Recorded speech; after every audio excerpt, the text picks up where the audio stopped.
Good morning, colleagues, and good morning to the viewers out there. Thank you for taking time and watching our show. We know that your time is very important. For you just to spare time, just to watch our show and listen to us giving some views. Remember, these are our personal views, and I'm sure you definitely also have your own personal views. Ladies and gentlemen, my colleagues, like I said, good morning. My name is the Sobri Boys Walefatsi from the Big R. Let me welcome Jacob Ntwentle Silimatsil. Ntwentle, how are you doing? Good morning, my brother. Thank you very much, Mr. Dao.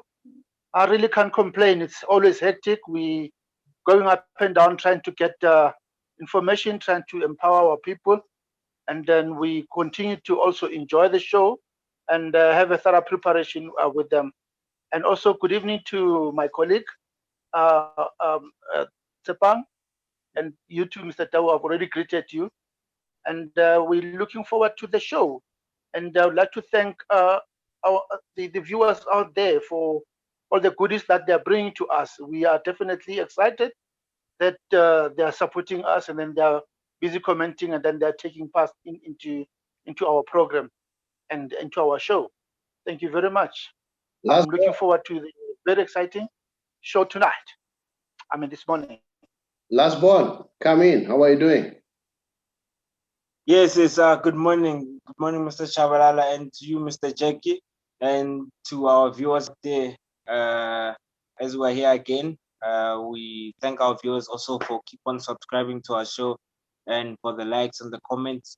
May they enjoy this morning's show and just continue to comment and just give us a reviews. So yes, thank you very much.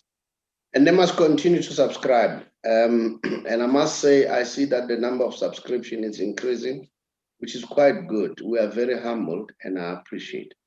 And guys, I must indicate that I spoke to Sheikh Mangoba Ngwenya yesterday afternoon, but during the week we have been trying to talk. Sheikh says he can't wait to join us soon. The area where he is, the network is a bit of a problem. But the good news is now they are starting to put in the fiber in that area.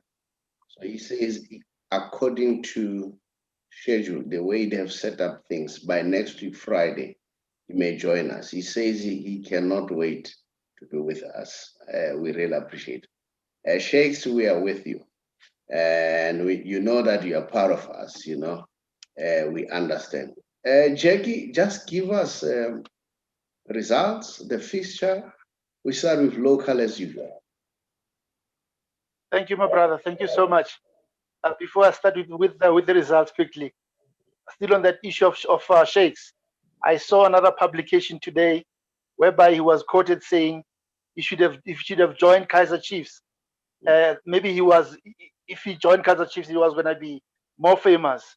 Definitely, I agree with you, my brother. Well, it's a fact. You must be a good.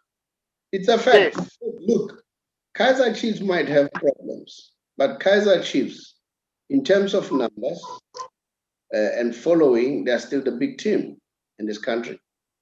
And it's a fact. If you join Kaizer Chiefs, your fortune changes. And a player like Sheikh, with his talent, I'm sure had he joined Kaizer Chiefs, we could be talking something else. All right? We know what happened. There were a lot of players. If you remember quite well, remember Thomas Who's fully Tlongwane. Very good for Acadia Shepherds, but he went to Morocco Silos, he became something else. All right? You named your Pindam Zala, if you remember Pindam Zala. Yes, Noel Cousins. There were stars in their teams, but once they come to teams like Kaizer Chiefs, Orlando Pirates, their fortunes tend to something else. You can imagine if Professor Mlungisi Ngubane happened to join one of the teams, what could have happened? It's a fact. It's a fact. Teenage Ladder became a household name. And Sheikhs says they are in a training team together with Teenage Ladder. that side of East Rand. So all the time we keep fit, which is quite good. So I agree. I agree with that statement from kickoff. Definitely. That Exactly, sure. should he join, had he joined Kaizer Chiefs, we could be talking something different. But watch this space. Sundowns is coming. Sundowns is coming. They are building slowly but sure. Remember, building a brand and a legacy and a following, it takes a while. But they are coming. They are coming. And we hope that Swados will revive its old supporters and then be something else. We don't know. But that's a fact. Absolutely. Okay, move on. Thank you very much, my brother. I will start with the games that were played on Wednesday, on the 3rd of March. It was just two fixtures. Chippa United was playing against Cape Town City, and that game ended a 0-0 draw. And then Golden Arrows played against Baroka, and that game as well ended up on a 0-0 draw. And then yesterday, it was Super Sport United that played against TS Galaxy, and that game ended at the 0-0 draw. It was a good game as well, a good game to watch. But Super Sport is losing points. It looks like they're losing the momentum now on the 11th hour. Right. Quickly, let me rush and get the fixtures. We don't have any fixture tonight. I mean, on Friday we didn't have any fixture at night. We only have got a fixture which is going to be playing this afternoon on the 6th of March. Cape Town City will be playing against Stellenbosch. Bloemfontein Celtic will be playing against Maritzburg United. Chippa is playing against Orlando Pirates. That's a big one. It's an away game for Orlando Pirates. It's starting at 5 o'clock. And then on the 7th of March, we've got Moroka Swallows playing against Chakuma. It will be starting at 3:30. And Black Leopards will be playing against Golden Arrows. And then we move further on the 10th. We've got Chakuma playing against Golden Arrows. TS Galaxy will be playing against Black Leopards. And then Baroka FC will be playing against the Stellenbosch. Chippa United versus Amazulu. Maritzburg United versus Amakosi Kaizer Chiefs. And then the last fixture, which will be on the 13th, it will be Stellenbosch playing against the Mamelodi Sundowns. That will be one of the best games ever to watch. And quickly, after finishing those results, I just want to look at the table. Remember, this is South African football premiership. We're not going to do top 5, but we will do top 8. Mamelodi Sundowns, they're still on top, played 16 games and then accumulated 36 points.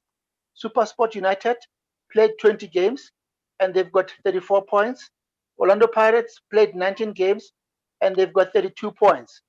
Moroka Swallows played 17 games and they've got 30 points. Golden Arrows played 17 games and then they've got 29 points. Number 6, we've got Amazulu played 18 games and they've got 28 points. Number 7, we've got Cape Town City played 18 games and collected 25 points. And then number 8, we've got TS Galaxy played 18 games and collected 23 points. That is all about the premiership for now. And I will come back, whereby I'll be talking about the Champions League. Or can I rush quickly to and give you the fixtures for the Champions League as well? We've got a game which we had a game which was playing last night, which was on the 5th. CR Belouizdad was playing against Al Hilal.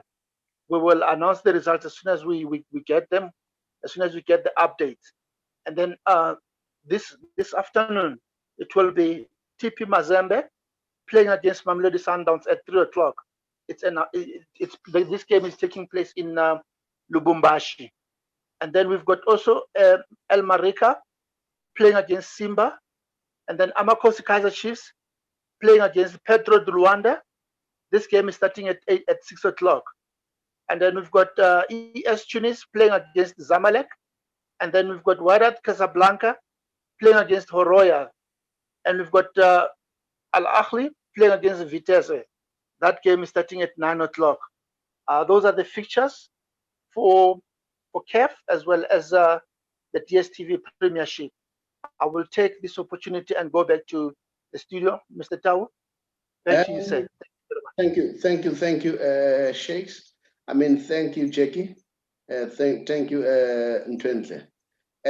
Tonight's topic, yes, we started with Kaizer Chiefs last week, and then we are just going to continue with that subject due to the news that has just emerged. Speculation or allegation, whatever you call it, as we read in the various publications. So the issue is apparently problems at Kaizer Chiefs are compound. So they are multifaceted. So there are a number of things that they are mentioning.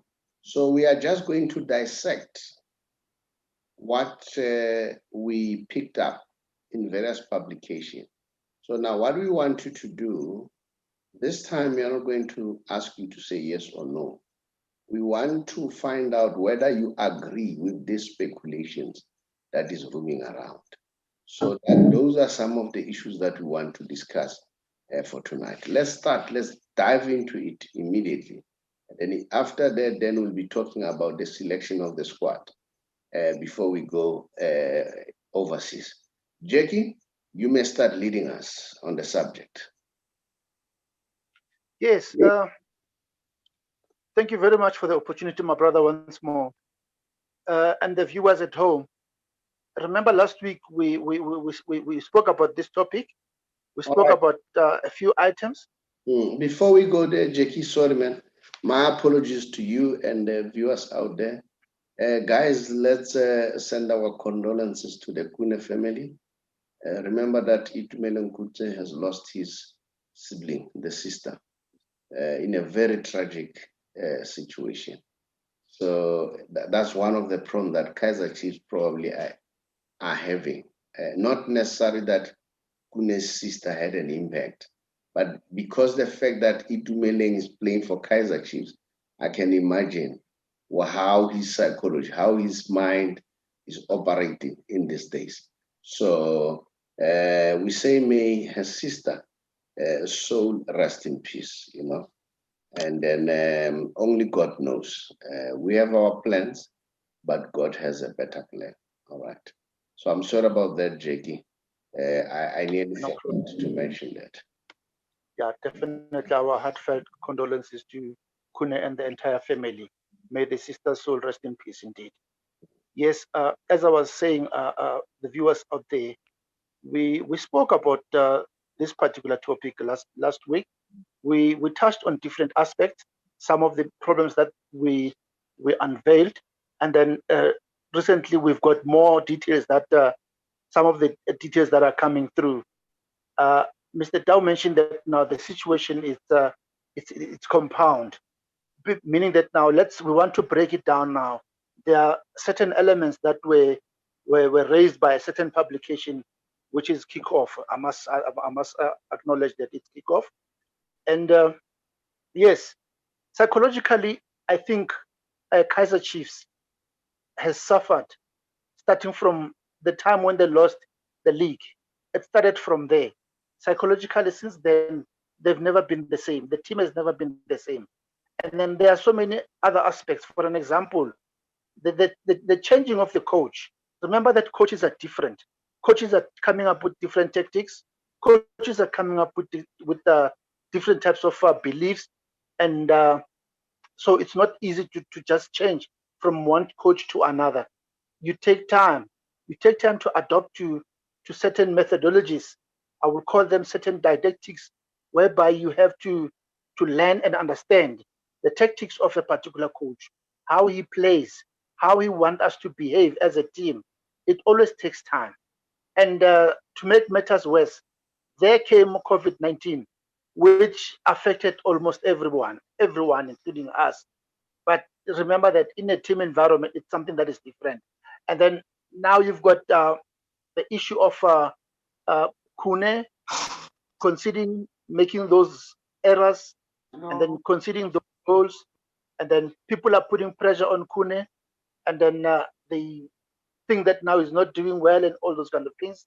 And then Kune was put on the bench for quite some time, because of that.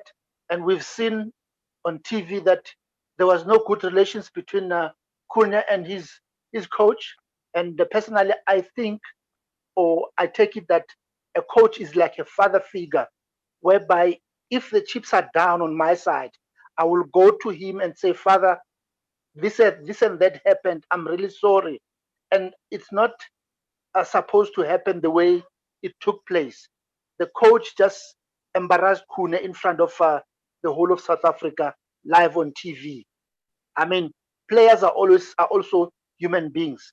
They've got feelings as well. And then if coaches do not respect their feelings, then it means that now they don't care. They are not acting like father figures. This is a game of emotions. Sometimes you can do those things during those quick moments, and then thereafter you solve the situation. And then as you move on, now recently, unfortunately, we just spoke about Kune passing, Kune's sister passing away tragically. Now Kune is not in the team that will be playing against Pedro de Luanda because he's emotionally not okay. Definitely not. He's not okay emotionally. And then also there's another one that says, remember last week we mentioned that there was about 10 players who were supposed to be given notices that they will be leaving Kaizer Chiefs at the end of the season. And remember, I mean, it's human. If you come to me and say to me, yeah, you're not going to be playing for this team next year, I mean, what's the use of me putting more pressure? I mean, putting more effort. Yes, sometimes we try to be professional, but psychologically, it's not going to happen. It's a difficult kind of a situation. So it's kind of broad indeed. And then there's so many things that are happening. Like a publication mentioned that there is this tension between players who are leaving Kaizer Chiefs next season at the end of the season and players who knows that already their contracts have been extended or anything like that. So there is no harmony. There is no peace among the peace-loving people of Naturena, and we want to see that particular peace existing. So that there's also rumors that there's ill discipline within the team. So we don't know at the moment what is it, what is the correct information.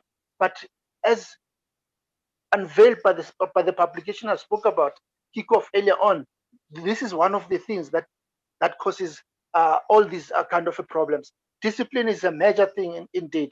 And if you combine all these factors that I've spoken about right now, ladies and gentlemen, it's not easy. It's not easy. You will never run a team like that. You will never be a coach like that if you've got so many problems like that. One thing for sure, I think what could have happened is that uh, Mr. Gavin Hunt could have kept that particular list until the season ends. He could have done the very same thing like Barcelona. This is how they do it. You don't destabilize a team in the middle of the season like that and then release a list and say this one is not going to be coming back and all. So at the end of the day, the language, the body language, it will tell us as football lovers that no. There is a problem here. There is no commitment. Somebody's not doing things right. So I challenge the management of Kaizer Chiefs. I challenge the coach to sort this mess out because really, it's not a good thing for our football, for our brand as Kaizer Chiefs. It's not good at all in our football as South African fans. Gentlemen in the studio, let me come back to you quickly. Let me also give you guys an opportunity to be able to add on whatever that I've already mentioned. Thank you very much, Mr. Tau. Back to your studio. One of the things that you need to recognize, Kickoff Magazine, for many years, Kickoff Magazine, in most cases, they're spot on. I'm not saying they're talking the truth, but they're always spot on. They have their scorpions somewhere all the time. And then Jackie, I think at some point you indicated to us that there is a possibility that Gavin Hunt has been summoned by the management. Did you get what happened? But I'll come back to you. But did you get any news as far as that is concerned? Because all those, they contribute. Then you mentioned the issue of ill discipline. Kaizer Chiefs, since the beginning of the season, according to Kickoff magazine, they are the most ill-disciplined team in the DStv Premiership League. Since the league started, they said Kaizer Chiefs has no less than 5 players who receive red cards. And those players are Bernard Parker, Daniel Matseke, Pilani Zulu, Siposake Ndiantia, and Rameshwa Mpahlele have all been sent for early showers in various matches so far. So now when we come to the issue of discipline, I want to hear what Sepang says. Discipline is key. It's very key. If you go to, let's say in the army emphasized discipline. Don't ask questions, orders are orders. I was talking to somebody, the police officers. Every morning they go to the parade and drill. And yes, people might say, but that instills discipline. At this particular time, everybody must be at the parade. They come and drill. They watch them whether the clothing is clean, and so on and so on. Discipline, very important. Now, if you talk about soldiers in the combatant war, if soldiers are not disciplined, the army will lose the fight. Now, coming to that one, I always say, why coaches, if a player is getting a yellow card, especially a yellow card that is uncalled for, as a coach, why don't you recommend to the management and say, if you get a yellow card that is not supposed to be received, I'm gonna suggest to the management that they must dock your salary so that it hits their pocket, all right? And then if it's a yellow card, yes, we are also not happy that we receive a yellow card. We feel that the yellow card was unfair. That one can be let go. But a yellow card that a player, you find a player having received a yellow card. He knows that he's on a yellow card. And all of a sudden, he commit another foul and it end up being a red card. And at the end of the day, the team end up doing what? They end up losing. So now, I think if coaches all over the world, they were taking a stern action that if you commit those files and cost the team, I'm gonna take from your money. I don't know, Sepang, that's what I'm. So that is why I'm saying the problems at Kaizer Chiefs, they might be compound. Jackie spoke about the number of issues, like the list, the players are not happy. We don't know whether Gavin Hunt has a control over the squad or what is happening. Psychologically, was it correct for him to come up with that list? Like Jackie said last week, he was summoned by the management. We haven't heard what is happening. A clear leadership should be displayed. And then not only that, we hear that now, since they have gone to play in Africa, they have a number of injuries. All right, all those things contribute to the team to play. What's your take, Sepa?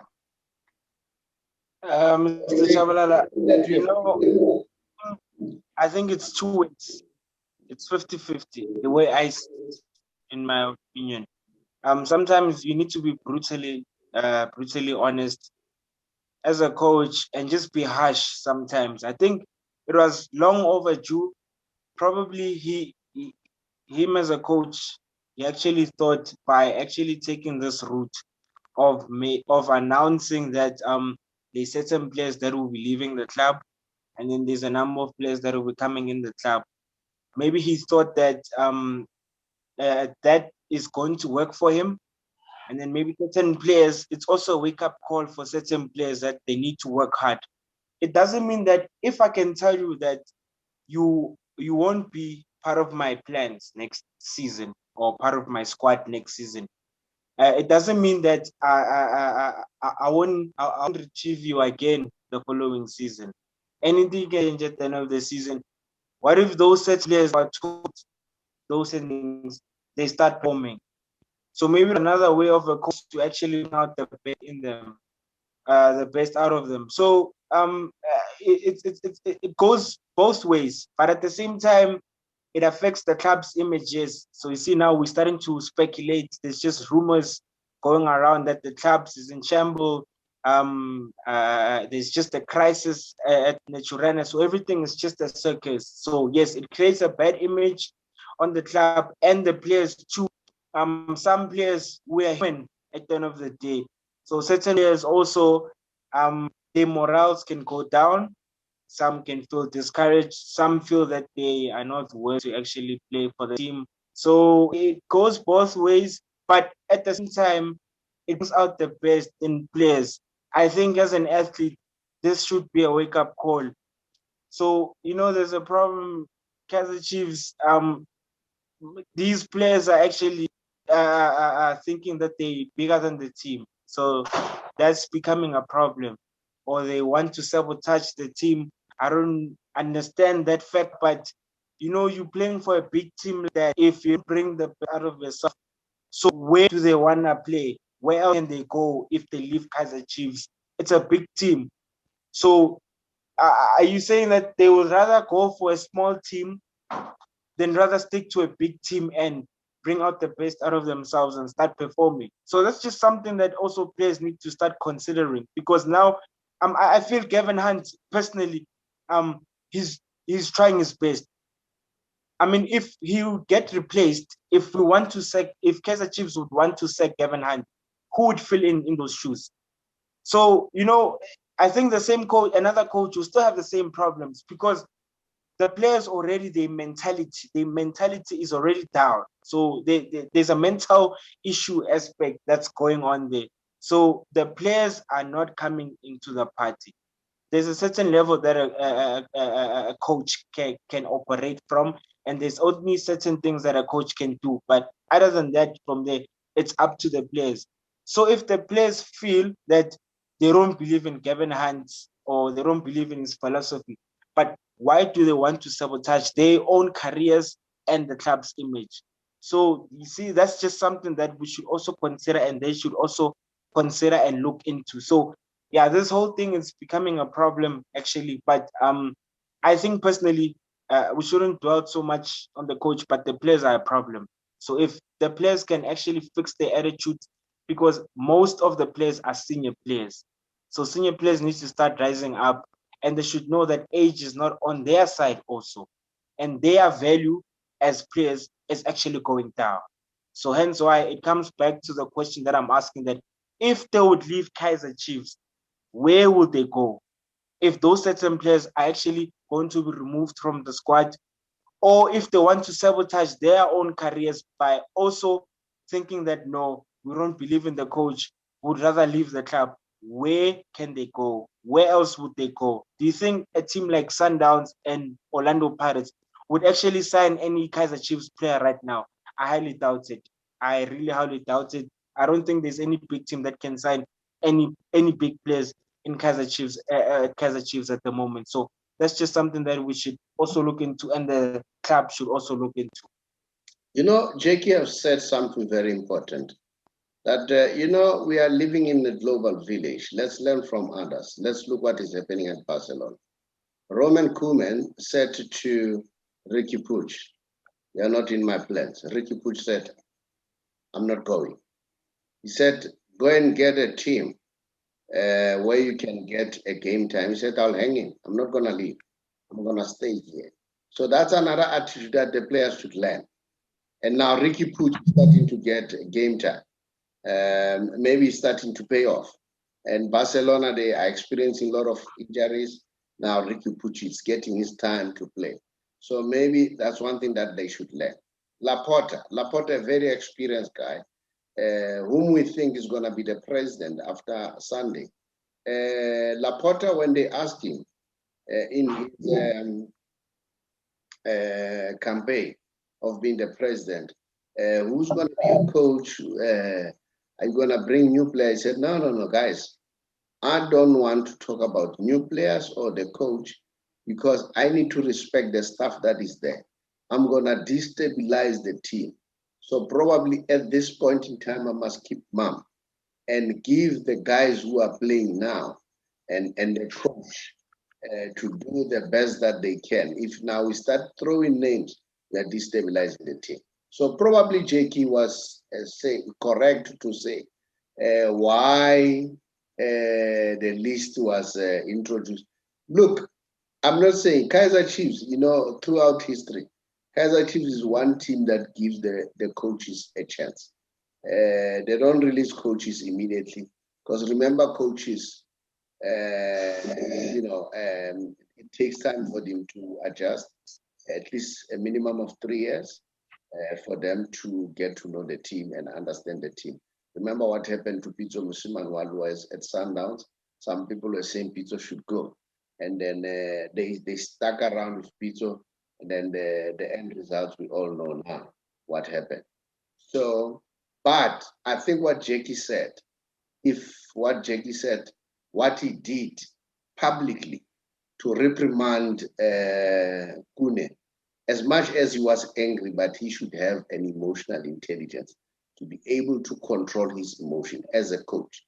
You cannot just go out and reprimand. How is he expecting that player to respect him in return? It's not going to happen, all right?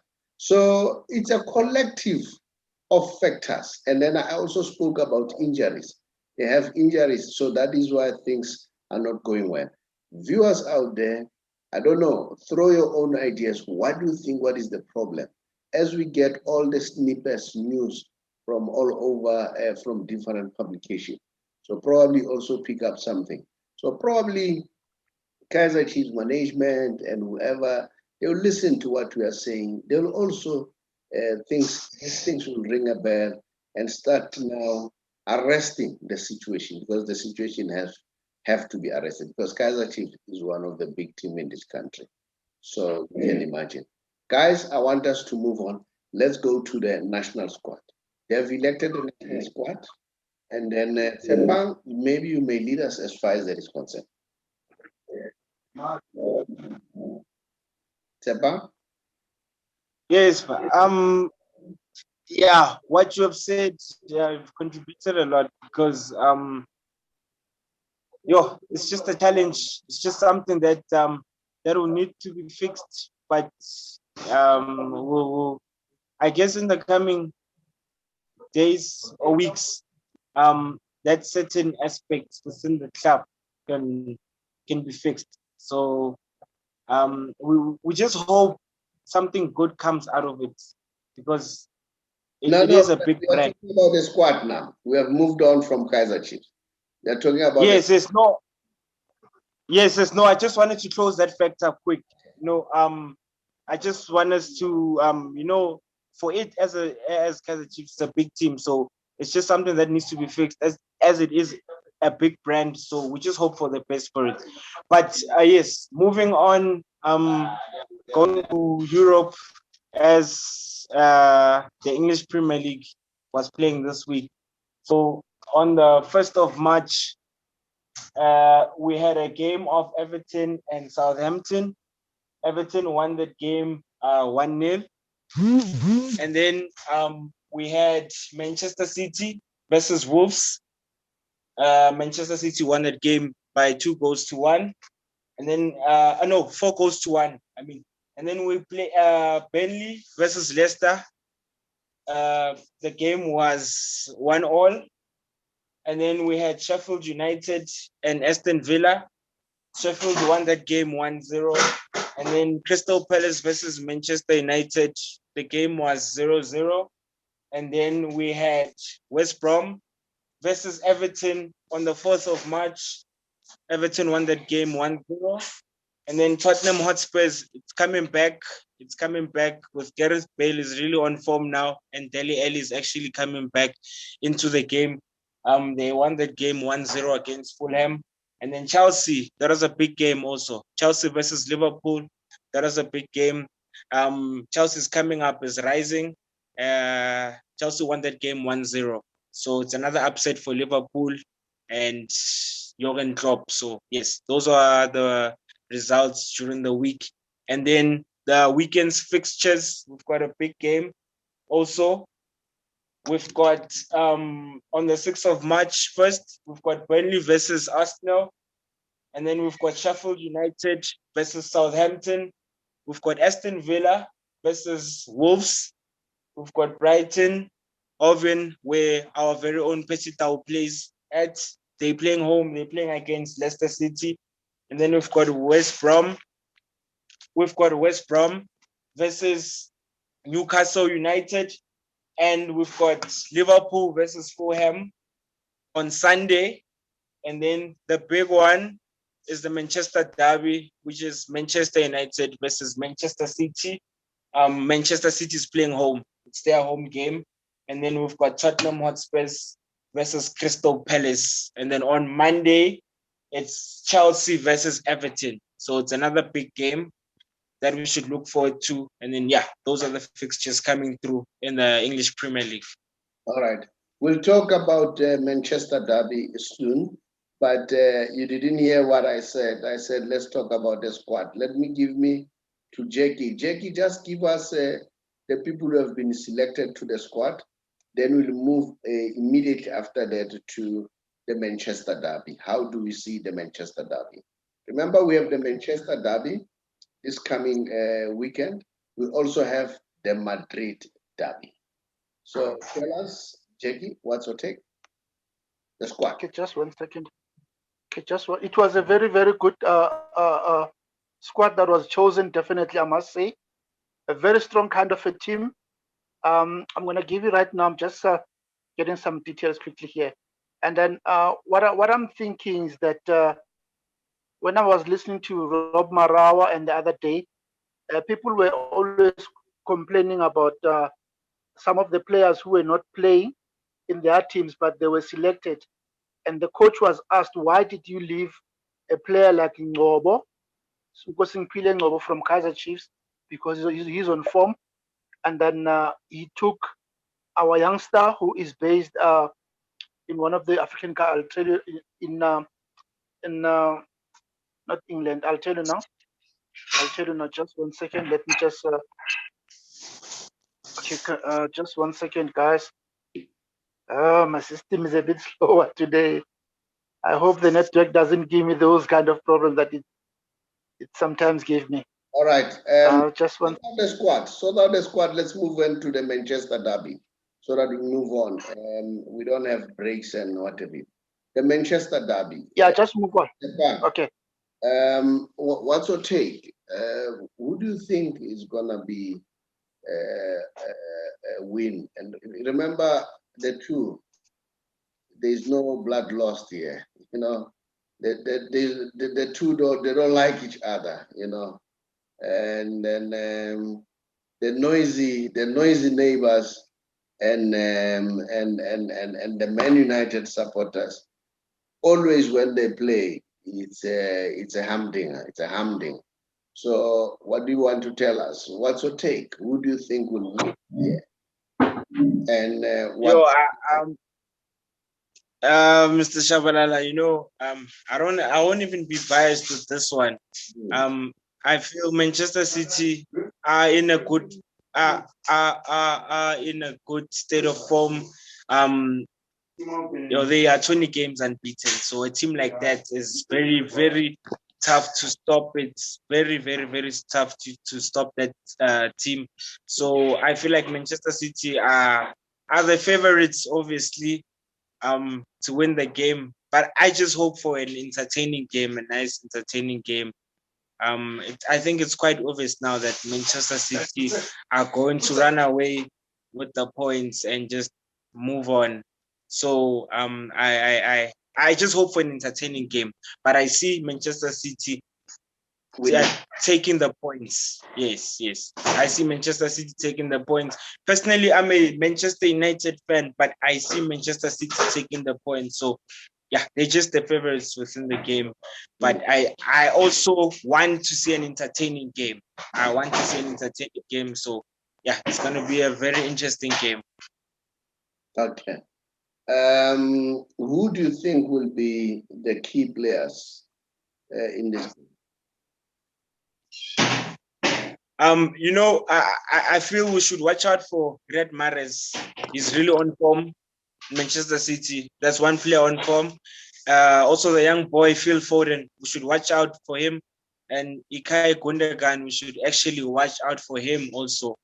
From the Manchester City side, even Kevin De Bruyne, since he's even back from injury, but he's already showing those signs that like he's never been gone before. So I think personally, those are the four players we should actually watch out for. Oh, and one of the defenders, Joao Cancelo. Pep Guardiola actually reprimands him very much. He's a fullback, but it's a player that can play anyway. He's given the free roam to actually, he has the allowance to actually go up front and just do whatever he wants to do, as long as he's able to do his job at the back. So that's just a role that Pep Guardiola has given him, that you are allowed to actually go up front. He is given that platform to actually go up front and contribute more. So yeah, coming into the game, those are the players that Manchester United needs to look out for. See, so I couldn't just name one player, but I've mentioned 5 players. But it will be also good to see Bruno Fernandes rising during big games. He gets lost during big games, you know, but with other games, yeah, we're able to see him. But it would be good to actually see him rising to the top against big oppositions. And let's just see more of him during big games. So yeah, it will be a very interesting game though to watch. You'll never walk alone. There are news from Will Never Walk Alone. I'm told that Mo Salah is unsettled. Mo Salah is flirting with Real Madrid and Barcelona. And then Jurgen Klopp has finally admitted that Mo Salah is not focused. I don't know whether it's good or not. It's bad. It's good or bad. I don't know. You know, I like doing comparison. Yes, Mo Salah wants to leave. All right. But for me, even if a player wants to leave, don't show that desire to leave. Because once you show desire to leave, you destabilize a whole lot of things. Your teammates. Remember when Ronaldo was with Man United, when he started saying, "Nah, I'm gonna leave to Madrid." The situation was not good. Alex Ferguson was not happy. But after that, when he went to Madrid, he has been very disciplined, never mentioned that he wants to leave. Well, when he realized that the contract is not gonna be renewed, that's when he moved quietly to Juventus. Although we are picking up that he might go back to Man United, or Madrid. Now, for me, if a player like Mo Salah start thinking about, I'm gonna leave, I want to go to other teams, it's gonna destabilize him. We know that Lionel Messi has already announced that he wants to leave. He's still gonna decide, all right? But look what is happening. He's quiet. He's just mum. He's not saying a word. So that's what I expect from players. Be disciplined. Keep quiet. Let the media talk, but you don't do the talking. Do the talking in the field of play. So, Jackie, you'll never walk alone. Yes, my brother. He's giving the news about Liverpool. That's what is happening. We saw when he was substituted, he was very angry and very livid that he has been substituted. Absolutely. What's your take? Absolutely. What's your take? My brother, I must really say, I'm just disappointed. You know, I mean, a player like Mo Salah, I was relying on him, and his conduct, his professionalism. But after everything, really the body language is saying everything. Is telling us everything, that he's no longer settled. and he's no longer happy. So such a player, you don't keep him. I would just release that kind of a player to go and give others who want to play for my team, and then let them come and play. I mean, Mo Salah, he was known because of Liverpool. So if he's behaving like that, really, he's got no place in that particular team. We are struggling, yes, I understand that, but I didn't expect that kind of a behavior from him. Mm. But I think it's good to release him, let him go to another team. Maybe he will be able to perform better. That's the name of the game. And remember, there was a tiff between him and Manisani. So Exactly, yes. and he's always becoming central. Maybe for that friction between him Sorry. and Sally, it was due to the fact of being not settled, wanting more. All right, I think at some point he became vocal that he wants to play with Lionel Messi.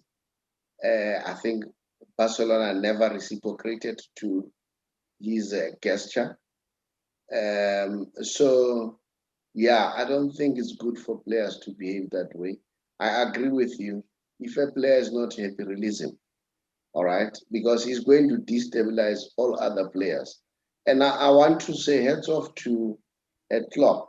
When you realize that the player is not fully committed, substitute him so that you show other players that there is no player bigger than the team. All right. Absolutely. Yeah, Yeah. because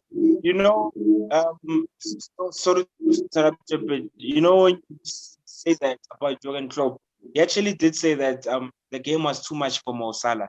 He actually released an interview regarding that game, that the game was too much for Mo Salah. His headspace wasn't in the game, and he felt like the intensity even became even more. So he was actually we could say swallowed within that game, that we couldn't even see anything and get the best out of Mo Salah. So that's just something. It's good that the coach had picked it up way too early, and he had seen that, what, he's not even giving us anything. He's not giving the team anything. So it's best to just take him out and put in someone who is willing to actually do something for the team. While they're still there, we have just spoken about Kaizer Chiefs and the problem that they have. Who walk alone? Are they not having the same problems? Remember last week, Jackie was telling us that the German Federation, they want to appoint Jurgen Klopp as the national coach. Don't you think that all those factors, they contribute in destabilizing the team? Absolutely, they do. 100%. I agree with you, my brother.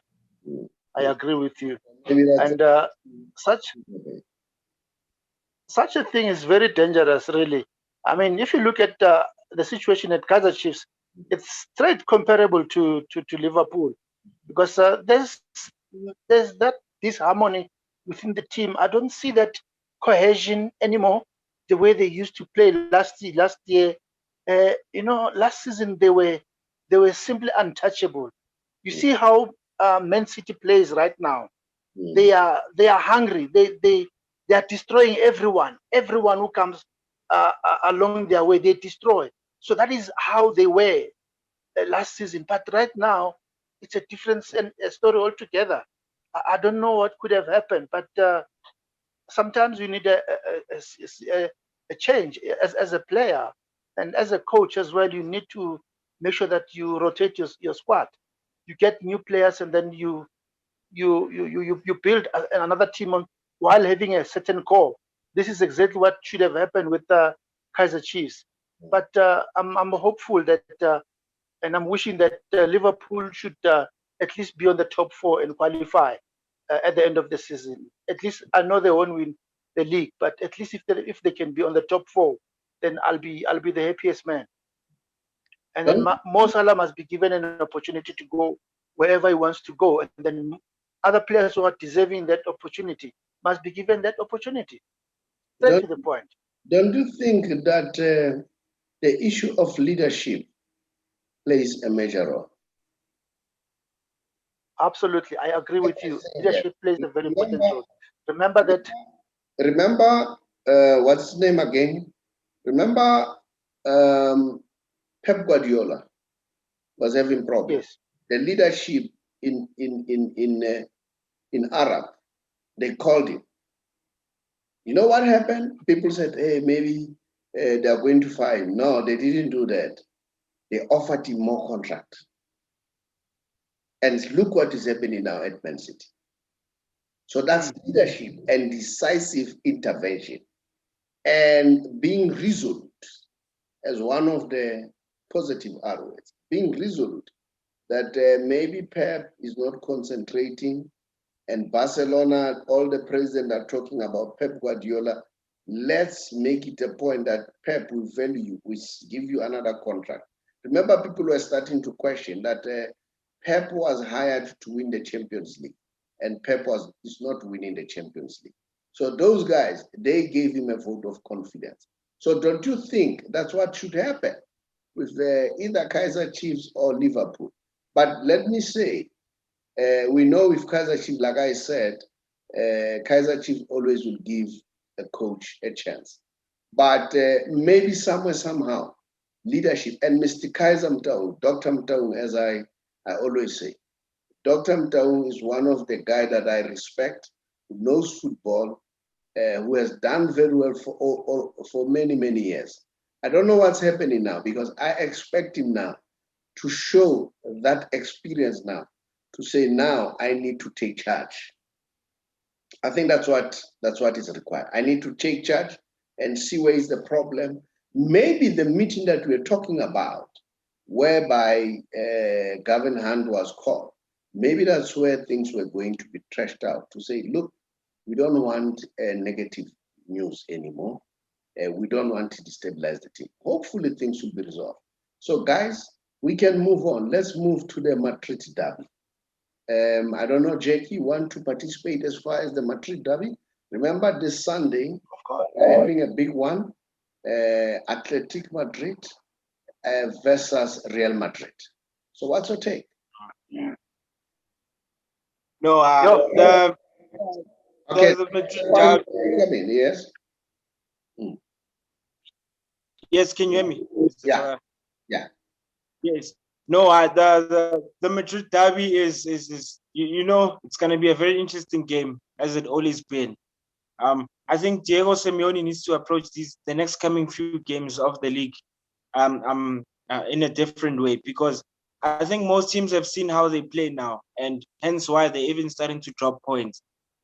I think they pulling that whole Kaizer Chiefs blunder. What Kaizer Chiefs did the last season, they started becoming predictable. Hence why they're even starting to lose points. And look where they are now. Atletico Madrid was leading the table with 13 points. But now, if I'm not mistaken, I think they're leading by just 3 points. Yes, they've got a game in hand, but a game in hand is not a game to be won.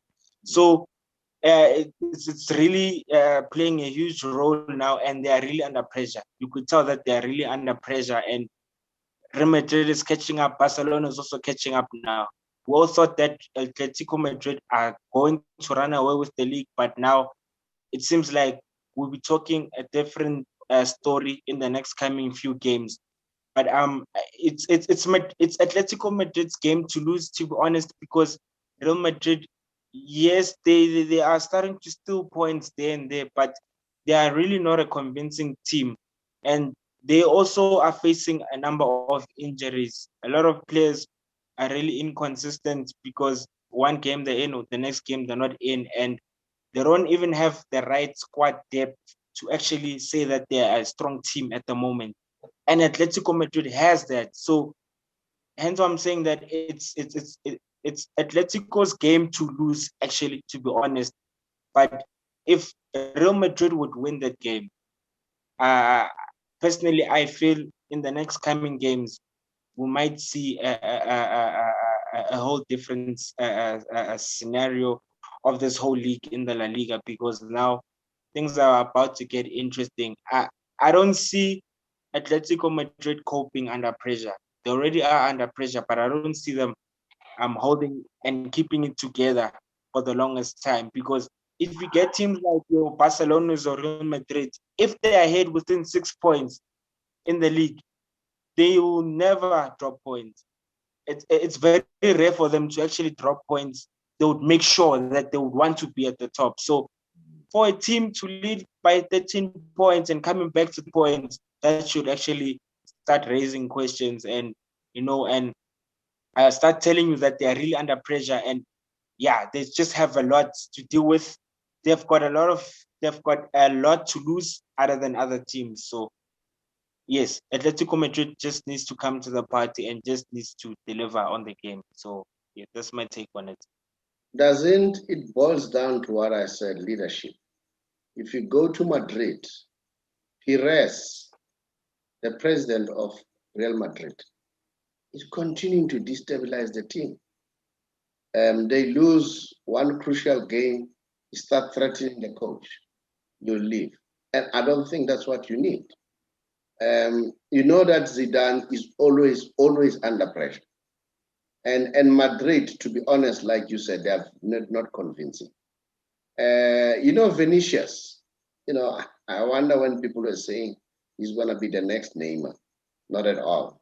Not at all. He's not no near Neymar. Firstly, his ball control is erratic.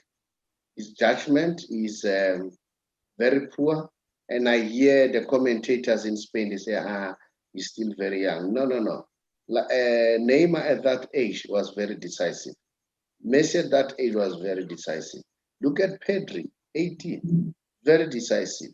So I don't think Vinicius is going to be, we thought he's going to be something else. It's going to be the new name.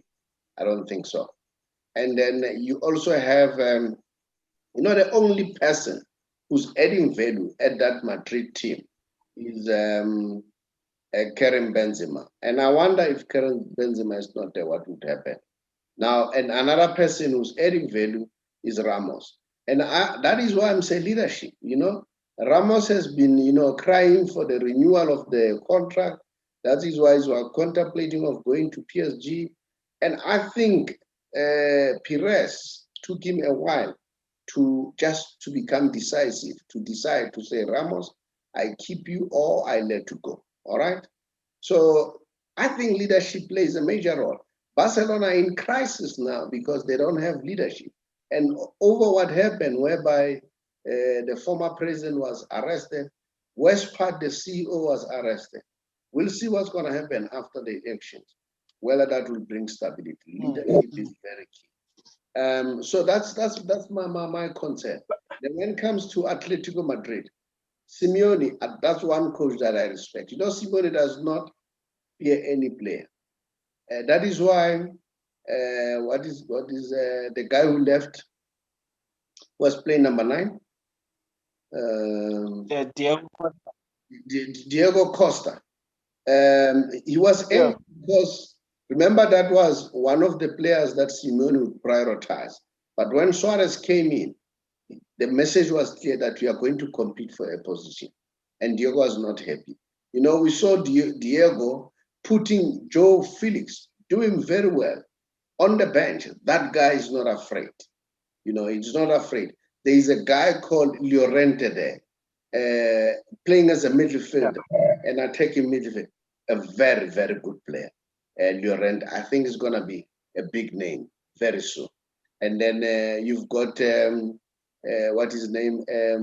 Koke, although he's getting old, but at least he's contributing a lot.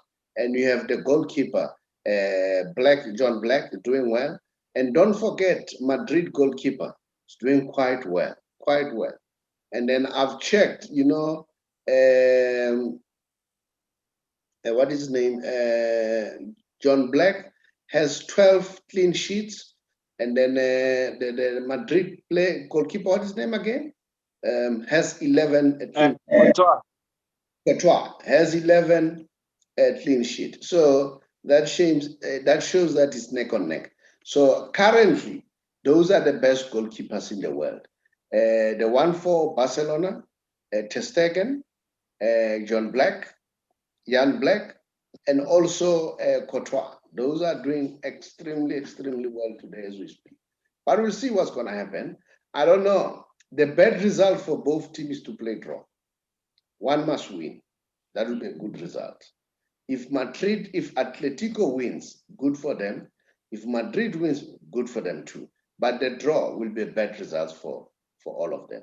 And then I don't know, Jackie, you want to add? Yes.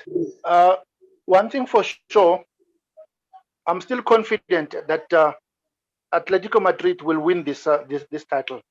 I think this gap that they lost, that 13 points gap, it's a good wake up call, and they will be able to do better based on that. Knowing their coach, I really respect him a lot. He's so disciplined, and then I'm definitely sure that he's going to make sure that he wins that league.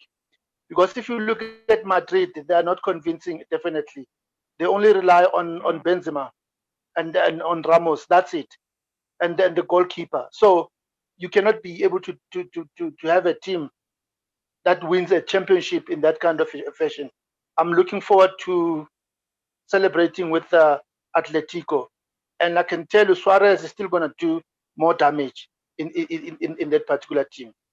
Suarez is deadly, very deadly. You can say absolutely whatever you say. Suarez has proven over and over that he's one of the best strikers in the world. And then I tentatively agree with you that Atletico might win this, because if I look at Barcelona, they're struggling with their defense. I've picked up the news that Piqué is injured again. He may be out for 2 weeks. Araujo is a doubtful. He has not fully recovered. Don't tell me about Umtiti, that guy. Umtiti and Langley. Well, those two guys, I don't know. They are slow, they make mistake, poor judgment. The young man, Sergio Dest, he's still struggling, that young man. But what I like, what Koeman did by moving him from the defense, because I don't think he's good at defense, by bringing him to the midfield. Even in the midfield, when he goes forward, he doesn't look on the side. He just go forward. He's far away from what Dani Alves would contribute to the team. So we'll see. So on those bases, the chances are Atletico may take this league. Barcelona, it's Lionel Messi, to be honest. He's the only stumbling block. I saw after they've played, I think it was not Valencia, the team before Valencia. And when he gave the goalkeeper, because the goalkeeper was very good, his jersey, the goalkeeper said, "You know what? I've lost, but this is the best trophy, this jersey, I could ever receive for the rest of my life. I'll cherish this." That's how powerful Lionel Messi is. Very, very powerful. And then, yes, we could not see the game, but we saw some snippets when they play Sevilla. There's a goal. Had he scored that goal, it could be one of the best. And then it was stopped right at the goal mouth, on the goal line. So that guy is a genius. He's a genius. So that's what I take. And then now, quick one, Jackie, do you have the squad? Yes, I do. Quickly, yeah. I do.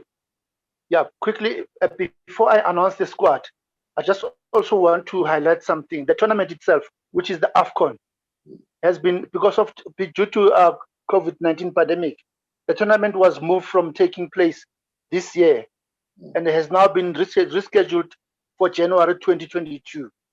So the players that I'm going to be mentioning, they are playing for this qualification. And I've got a full list here with me. Let's start with the goalkeepers. The coach has chosen 3 goalkeepers. And then among these 3 goalkeepers, he mentioned that now he didn't want to approach these games without having any experience. So he decided to take Kune for the experience. And then he also took Veli Mutwa, who's playing for Amazulu. And then he also took Ronwen Williams, who's playing for SuperSport United. So he's got 3 goalkeepers. And then on the defenders, he's got Tibang Pete, who's playing in Portugal, a team called OS Belenenses. And then also he brought in Sianda Kulu, who's playing in Israel, Tel Aviv, that's his team. And then he also brought in Tulane Hlachwayo from Orlando Pirates, Musa Libusa from Sundowns, Innocent Mayela from Orlando Pirates, Sifiso Hlanti, Moroka Swallows, Tapelo Morena, Mamelodi Sundowns, Craig Martin, that's his new cap.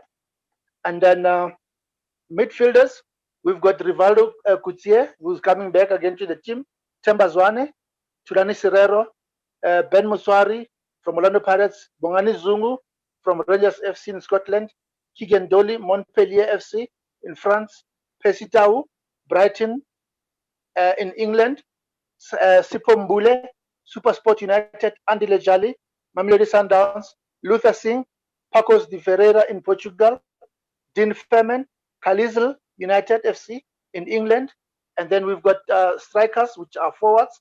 We've got Kermit Erasmus from Mamelodi Sundowns, Bradley Kobla, Supersport, Ruzain Hameldin from Moroka Swallows, Lyle Foster, Victoria Bubamares in Portugal. So those are the players that were selected by the coach. And then they will be playing, the game is going to be played against Ghana here in South Africa on the 22nd of March. All right. That's the squad that I've got. All right, Jakey, a quick one, my brother. Sure. We'll talk about this at the later stage. Do you think it was a good idea for CAF to move the games to January 22? Remembering that June will be playing the World Cup. Yes. Maybe that's one of the reasons why an African team is not winning the World Cup or is not performing well in the World Cup. Yes, I understand they moved the game because of COVID-19, but I look at this. Why do you do that when other continental leagues, they don't do that? They are given space that when comes the World Cup, they are ready. We are going to have a serious tournament and also play in the World Cup. That's an idea. That's a topic for another day. A quick one. I said we are going to have Percy Tau special. Any news about Percy Tau? The only news I've got about Tapang? No. There is no news at the moment. Yeah, I realize that only one item. Yeah, they always put on the bench. I don't know what's happening. JQSA. No, yeah, I think. Well, what I've heard before was that he's still being introduced into the whole system and fitting into the Barclays League. But what I don't understand is he had played the first game when he arrived in England, and he actually played well, to be honest. And then he kept on playing in the FA Cups and playing all the games. But the coach, I don't know, for some reason, they don't prefer playing him in the English Premier League. But it doesn't make sense when they're saying that they still want him to fit into the whole Barclays Premier League space, but yet he's playing the other competitions. So that's just something that I'm still trying to figure out, that isn't it the same thing, that whether he's playing the FA Cup or in the league, but the intensity is still the same that side. So that's just something that I think we're all confused at the moment, that why isn't he playing? And he was brought back in the team because they had to bring him back as an emergency, that they needed him, they needed his services. So I think we're all still confused regarding that matter. Okay. I've picked up the news that they are thinking as Brighton to withdraw him from the national squad. I don't know what does this mean, but I want us to move quick. Jackie, come in. No, I wanted to also mention that. Oh, okay. I wanted to mention that as well. Yeah, let's move on. It's really puzzling, but let's move on. Guys, let me do the Messi special as usual. and see what we have. The Messi special. Now, I'm going to start here. Remember, Messi, started the year.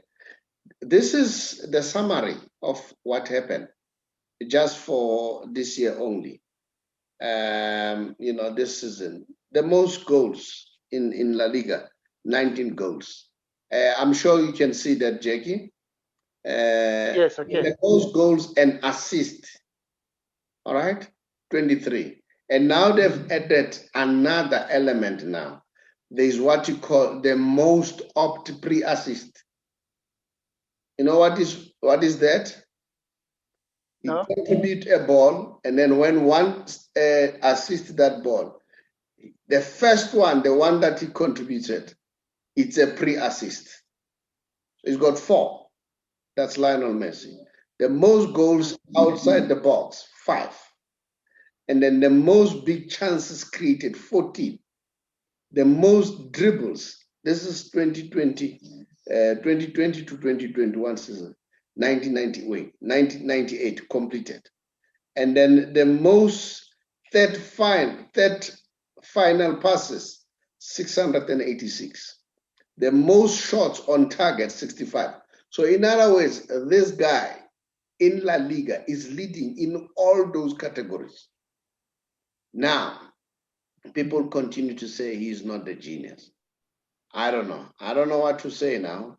Because if this doesn't show that the man is a genius, I don't know. And then let me just share the picture. I don't know whether can you see this one. Yes. That's him leading with 19 goals. All right. And then followed by Luis Suarez, 16 goals.